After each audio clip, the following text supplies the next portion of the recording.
12월 4일 수요일입니다. 아모스 1장 1절로 2장 3절입니다. 유다 왕 우시아의 시대, 곧 이스라엘 왕 요아스의 아들 여로보암의 시대, 지진전 2년에 드고와 목자 중 아모스가 이스라엘에 대하여 이상으로 받은 말씀이라. 그가 이르되 여호와께서 시온에서부터 부르짖으시며 예루살렘에서부터 소리를 내시리니 목자의 초장이 마르고 갈멜산 꼭대기가 마르리로다. 여호와께서 이와 같이 말씀하시되 다메섹의 서너 가지 죄로 말미암아 내가 그 벌을 돌이키지 아니하리니 이는 그들이 철 타작기로 타작하듯 길르앗을 압박하였음이라. 내가 하사엘의 집에 불을 보내리니 벤하단의 궁궐들을 사르리라. 내가 다메섹의 빗장을 꺾으며 아웬 골짜기에서 그 주민들을 끊으며 벳 에덴에서 규잡은 자를 끊으리니 아람 백성이 사로잡혀 기르에 이르리라. 여호와께서 말씀하셨느니라. 여호와께서 이와 같이 말씀하시되 가사의 서너 가지 죄로 말미암아 내가 그 벌을 돌이키지 아니하리니 이는 그들이 모든 사로잡은 자를 끌어 에돔에 넘겼음이라. 내가 가사성에 불을 보내리니 그 궁궐들을 사르리라. 내가 또 아스돗에서 그 주민들과 아스글론에서 귤을 잡은 자를 끊고 또 손을 돌이켜 에그론을 치리니 블레셋에 남아있는 자가 멸망하리라. 주 여호와께서 말씀하셨느니라. 여호와께서 이와 같이 말씀하시되 두로의 서너 가지 죄로 말미암아 내가 그 벌을 돌이키지 아니하리니 이는 그들이 그 형제의 계약을 기억하지 아니하고 모든 사로잡은 자를 에돔에 넘겼음이라. 내가 두로 성에 불을 보내리니 그 궁궐들을 사르리라. 여호와께서 이와 같이 말씀하시되 에돔의 서너 가지 죄로 말미암아 내가 그 벌을 돌이키지 아니하리니 이는 그가 칼로 그의 형제를 쫓아가며 긍휼을 버리며 항상 맹렬히 화를 내며 분을 끝없이 품었음이라. 내가 대만에 불을 보내리니 보스라의 궁궐들을 사르리라. 여호와께서 이와 같이 말씀하시되 암몬 자손의 서너 가지 죄로 말미암아 내가 그 벌을 돌이키지 아니하리니 이는 그들이 자기 지경을 넓히고자 하여 길르앗의 아이벤 여인의 배를 갈랐음이라. 내가 라빠성에 불을 놓고 그 궁궐들을 사르되 전쟁의 날의 외침과 회오리 바람의 날에 폭풍으로 할 것이며 그들의 왕은 그 지도자들과 함께 사로잡혀 가리라. 여호와께서 말씀하셨느니라. 여호와께서 이와 같이 말씀하시되 모압의 서너 가지 죄로 말미암아 내가 그 벌을 돌이키지 아니하리니 이는 그가 에돔 왕의 뼈를 불살라 죄를 만들었음이라. 내가 모압에 불을 보내리니 그리옷 궁궐들을 사르리라. 모압이 요란함과 외침과 나팔 소리 중에 죽을 것이라. 내가 그 중에서 재판장을 멸하며 지도자들을 그와 함께 죽이리라. 여호와께서 말씀하시니라. 아멘. 기도하겠습니다. 하나님, 주신 하나님 말씀을 붙들고 나아갑니다. 오늘도 주의 말씀으로 우리가 말씀으로 살게 하여 주옵소서. 영광을 드립니다. 예수님의 이름으로 기도드립나이다. 아멘. 오늘부터 아모스서를 나눕니다.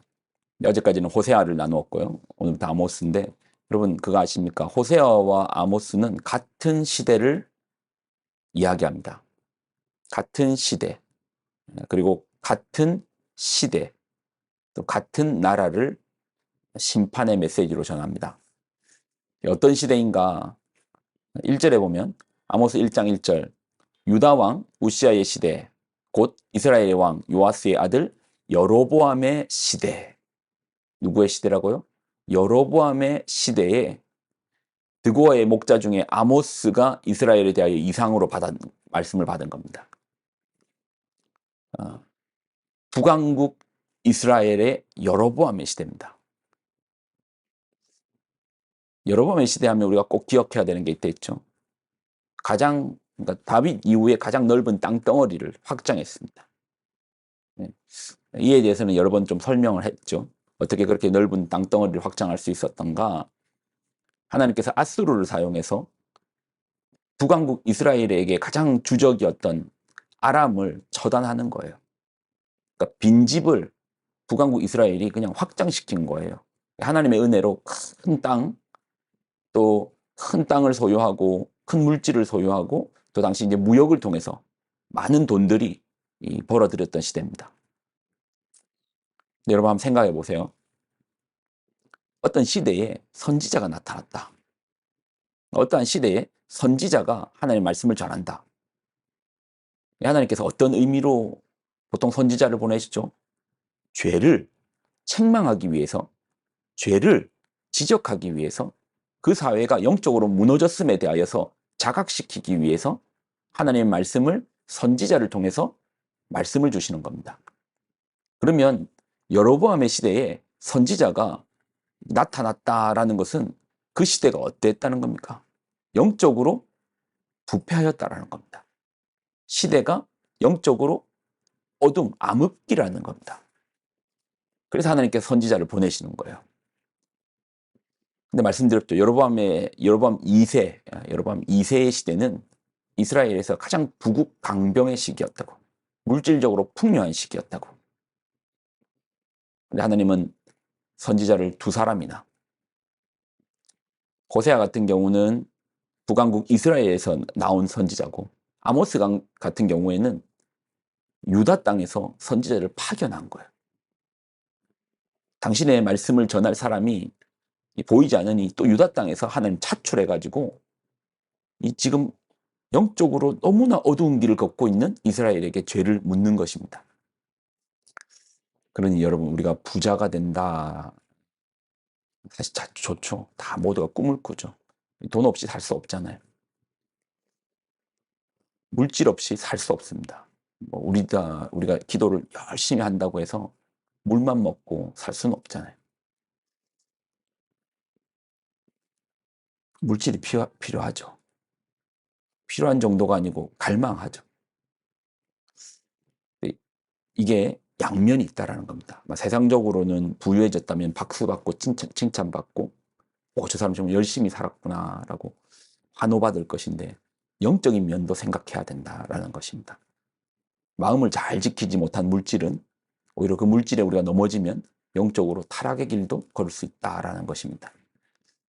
바울이 디모데에게 준 메시지가 있습니다. 디모데전서 6장 9절로 11절을 보면, 부하려 하는 자들은 시험과 올무와 여러 가지 어리석고 해로운 욕심에 떨어지나니 곧 사람으로 파멸과 멸망에 빠지게 하는 것이라. 돈을 사랑함이 일만하게 뿌리가 되나니 이것을 탐내는 자들은 미혹을 받아 믿음에서 떠나 많은 근심으로써 자기를 찔렀도다. 결국 자기를 찌르는 용도가 될 수 있다는 겁니다. 내 돈인데, 내 물질인데 나를 행복하게 만들어주는 거 아닙니까? 근데 오히려 이것으로 자기를, 결국 내 자신이 내가 예리하게 간 칼로 남에게 향하는 게 아니고 나를 찌르는 용도로 쓸 수 있더라는 겁니다. 그러면 성도는 가난하게만 살아야 됩니까? 그건 아닙니다. 하나님께서 정하신 범위가 있습니다. 그 범위가 뭔데요? 1억입니까? 아니면 자가를 가지고, 자가용 한 대를 가지고 노후를 어느 정도 준비할 수 있는 그 정도의 범위입니까? 얼마입니까? 10억입니까? 그런 범위가 아닙니다. 그럼 하나님 정하신 범위는 뭔데요? 11조입니다. 11조. 여러분의 점점 부해지면 10분의 1의 퍼센테이지 높아가니까 1,000만 원 벌던 사람이 100만 원 내는 11조랑 1억을 버는 사람이 1,000만 원을 내는 11조. 11조가 왜 이렇게 많아? 내기가 부담스러운데, 만약에 그렇다면은 여러분이 그 범위를 이미 넘어선 겁니다. 정신을 바짝 차리셔야 됩니다. 건강한 11조를 할 수 있는 신앙의 믿음의 크기도 같이 키워야 됩니다. 11조는 여러 번 말씀드렸는데, 11조는 10분의 1을 하나님께 적선하듯 드리는 겁니다. 하나님, 나 이만큼 주셨으니까 10분의 1 가지세요 라고 주는 게 아닙니다. 대표성의 원리라고 했죠. 대표성. 원래는 전부가 하나님 것인데 10분의 1로서 구분하여서 이 전부가 내 것이 아니고 하나님의 것이고 우리는 하나님의 것을 청지기로서 사용하는 것입니다를 고백하는 것입니다.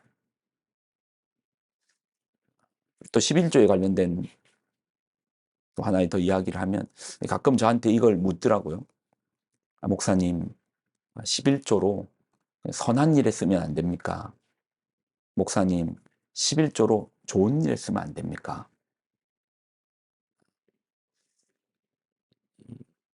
근데 사실 어떤 의도로 교회가 아닌 자신이 생각하는 선한 일에 직접 쓰시겠다라는 겁니까? 아마 그 속에는 의도가 있을 것인데 먼저는 교회가 11조를 온전하게 사용하지 못한다라는 단정일 수도 있습니다. 근데 그거는 틀렸습니다. 교회는 사람의 모임이지만 주인은 따로 있습니다. 하나님이 주인 되십니다. 우리는 손과 발의 역할로서 하나님의 것을 하나님 나라의 확장을 위하여 하나님 영광을 위하여 사용할 뿐입니다. 그러니 여러분, 우리가 믿는다 하면서 교회를 믿지 못한다? 물론 교회에 잘못된 부분도 있습니다. 그거는 우리의 역할이 아닙니다. 하나님이 행하여 주실 것이고 하나님께서 당신이 주인 되시니까 주인께서 바로 잡아 주실 겁니다. 이 첫 번째 의도는 풀리겠죠. 그리고 가끔 11조로 제가 볼 때 이런 선한 일을 하면 안 됩니까?